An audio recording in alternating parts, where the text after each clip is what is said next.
Hi hello ನಮಸ್ಕಾರ. ನಿನ್ನೆ ಬೆಳಿಗ್ಗೆ ಸಾಲುಮರದ ತಿಮ್ಮಕ್ಕ ಬೆಂಗಳೂರಿನ ಒಂದು ಖಾಸಗಿ ಆಸ್ಪತ್ರೆಯಲ್ಲಿ ತಮ್ಮ ಅಂತಿಮ ಯಾತ್ರವನ್ನು ಮುಗಿಸಿ ನಿಧನರಾಗಿದ್ದಾರೆ.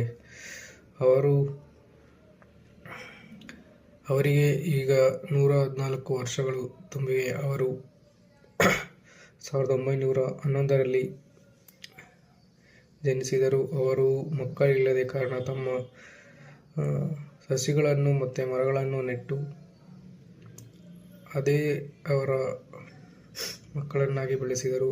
ಒಟ್ಟು 385 ಆಲದ ಮರಗಳನ್ನು ಹುಲಿಕಲ್ ಟು ಕುಡೂರ್ 4.5 ಕಿಲೋಮೀಟರ್ ಆಲದ ಮರಗಳನ್ನು ಬೆಳೆಸಿ ತಮ್ಮ ಪರಿಸರವನ್ನು ಉಳಿಸುವ ಒಂದು ಕಾರ್ಯವನ್ನು ಮಾಡಿದ್ದಾರೆ. ಈ ಒಂದು ಕಾರ್ಯವನ್ನು ಗುರುತಿಸಿ ಅವರಿಗೆ 2019ರಲ್ಲಿ ಪದ್ಮಶ್ರೀ ಪ್ರಶಸ್ತಿಯನ್ನು ನೀಡಿದ್ದಾರೆ. ಕೆಲವು ದಿನಗಳಿಂದ ಅನಾರೋಗ್ಯ ಕಾರಣದಿಂದ ಅವರು ಬಳಲುತ್ತಿದ್ದರು.